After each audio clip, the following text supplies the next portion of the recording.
Moving on to some other news coming in. As per sources to NewsX, when David Headley, co-conspirator in the 26/11 Mumbai terror attack, first came to India for Reiki, he and Rana had conversation 32 times, and upon his second visit to India, Headley talked to Tahavvur Rana 23 times, and upon his third, he and Rana talked 40 times on calls. So we've seen now that there's been a huge investigation that is revealing the fact that ongoing conversation that happened back during the time that 26/11 terror attack took place. Prior to that, how many calls that took place between Tahavvur Rana and David Headley. Obviously, currently, as far as we know, Tahavvur Rana is under tight security, and he is under 14 by 14 foot in a cell where he has been in a suicide watch to ensure that he does not self-harm. There's a huge human and CCTV surveillance around him. We also know about the fact that one of the metro station of Jhelum has also been closed due to this. And currently, as far as we are getting to know, is that NIA is still grilling Tahavvur Rana in terms of what exactly happened during that time, the people who are associated with 26/11, the plotters, who all was involved in that, and also how did all of this take place. Those are the details that still NIA is grilling Tahavvur Rana about. We know 18-day custody is currently on the table. Tahavvur Rana is in 18-day custody of NIA. We have with us Javed Hussain joining us on the telecast. Javed, what exactly are the details that are coming in terms of these calls between David Headley and Rana?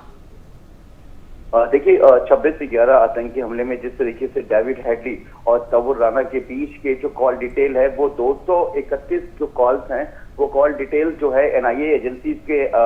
Radar पे आया है और बताया गया कि आतंकी हमले के वक्त इन दोनों के बीच 231 बार बात हुई थी। और डेविड कोलमैन हेडली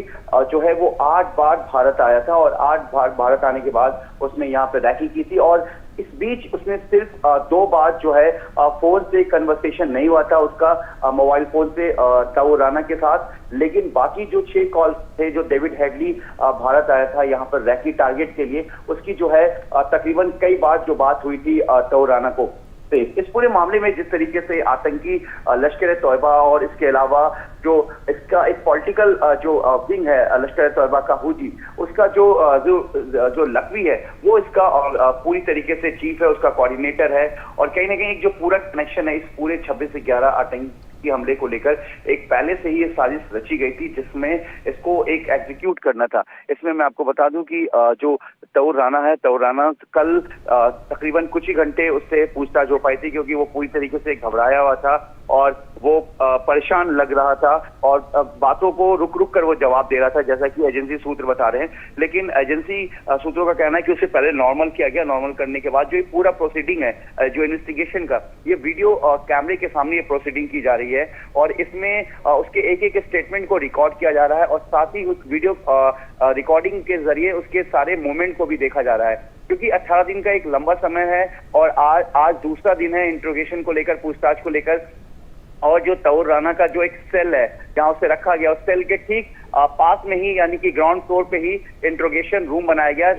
पहले जानकारी ये थी कि 3rd फ्लोर पर उससे पूछताछ की जाएगी, लेकिन किसी तरह की कोई भी लंबा मोमेंट एजेंसी नहीं चाह रही है। एजेंसी सिक्योरिटी को लेकर भी एक एक चीजों को बारीकी से एग्जीक्यूट कर रही है। और आपको बता दें कि जो लोग इस पूरे एजेंसी के जो एनआईए के जो ऑफिसर्स है जिनको डिप्यूट किया गया है पूछताछ के लिए, इंट्रोगेशन के लिए, उसमें सिर्फ वही लोग ही इंटरेक्शन कर पाएंगे ताऊर राना से। और जिस तरीके से लगातार कॉल डिटेल का जो एक पूरा प्रोसेस सामने आया है कि किस तरीके से ताऊर राना और हेडली के बीच लगातार बात हो रही थी, तो इसका मतलब जरूर है कि ये जो पूरी एक कॉन्स्पिरेसी है, ये जो पूरी साजिश है 26/11 को लेकर, ये लोगों ने पहले से ही प्लान कर लिया था। और कहीं ना कहीं जिस तरीके से एनआईए के डोजियर से इन्वेस्टिगेशन से ये साफ हो पाया है कि जो बाकी आतंकी जो हैं वो किस तरीके से पाकिस्तान में बैठकर अपने कंट्रोल रूम में, जो लश्कर तौबा का जो कंट्रोल रूम है जहां पर ये बैठकर एक एक चीज को मॉनिटरिंग कर देते, और जो आतंकी थे उनको पूरा पता था कि हमें किस टारगेट पर जाकर इस पूरे टेरर मॉड्यूल को बेसिकली अंजाम देना है, क्योंकि मुंबई में सिर्फ उन्हीं जगहों को टारगेट किया गया जहां पर ये आतंकी पहुंचे थे, क्योंकि इन आतंकियों ने टैक्सी भी लिया था और टैक्सी लेने के बाद वहां पर पहुंचे थे। तो इसका मतलब साफ है कि इनका टारगेट सिर्फ जो चर्च स्टेशन था, टर्मिनल था वहां पे, उसके बाद 5 सितारा होटल और कुछ 1-2 जगह, यानी कि 4 वैसे लोकेशन थे जहां पे इनको पूरी टारगेट मॉड्यूल को अंजाम देना था। तो कुल मिलाकर ये जो पूरा मामला है, ये जो पूरा इन्वेस्टिगेशन है, ये अभी तौर राना, डेविड हेडली और इसके अलावा लश्कर तौबा के चीफ हाफिज सईद और लखवी और इसके अलावा अबू जिंदाल जो कि इस वक्त भारत में ही गिरफ्तार हो चुका है, इन तमाम दायरे के बीच में इस पूरे इन्वेस्टिगेशन को आगे बढ़ाई जा रही है। और उसके बाद जो इन्वेस्टिगेशन का जो पैटर्न है, फिर उसके बाद वो यहाँ के हैंडलर्स, उसके बाद किस तरीके से पूरी कॉन्स्पिरेसी रची गई, किस तरीके से एक पूरा रूट मैप लिया गया समुद्र के रास्ते, जब ये 10 आतंकी यहाँ पहुंचे, जिसमें से एक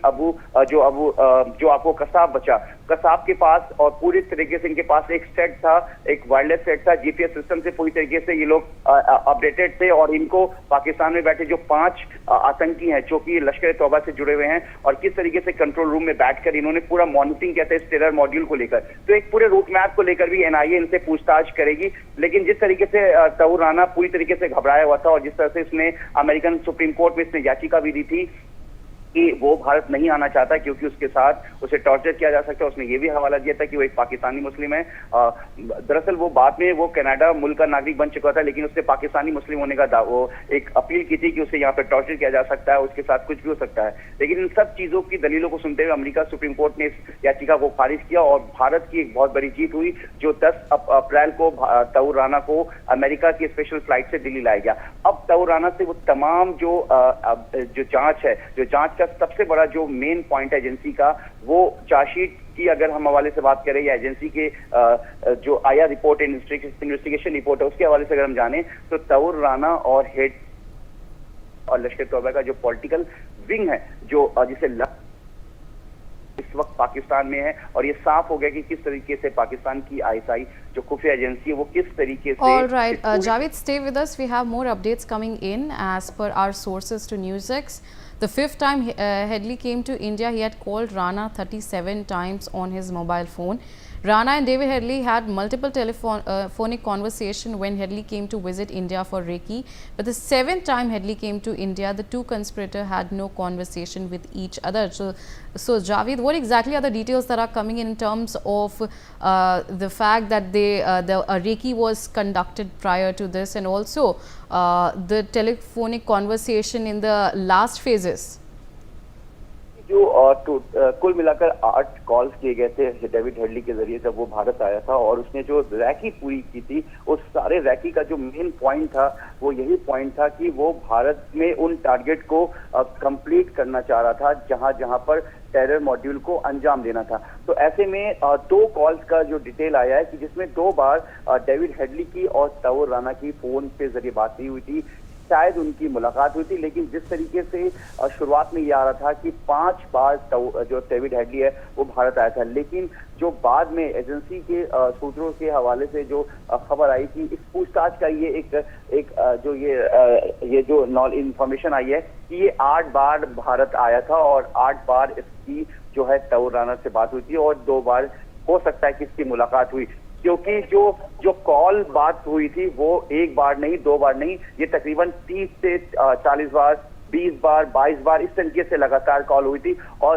जो डेविड हेडली है उसने पूरी तरीके से भारत के उन तमाम लोकेशन टारगेट को पूरी तरीके से ऑपरेट किया था। तो ये जो पूरा इंसिडेंट है, ये जो पूरा टेरर मॉड्यूल है, इसको लेकर जो एजेंसी है, एजेंसी इस पूरे मामले को लेकर अब जो ये सारे कॉल्स हैं, इस कॉल्स के ड्यूरेशन में क्या क्या बात हुई, किस तरीके के दरमियान बात हुई, और इस कॉल के अंदर All right, Javed. Thank you so much for joining us on the telecast and sharing those details. Meanwhile, that's a wrap for the bulletin. We'll slip into a short break.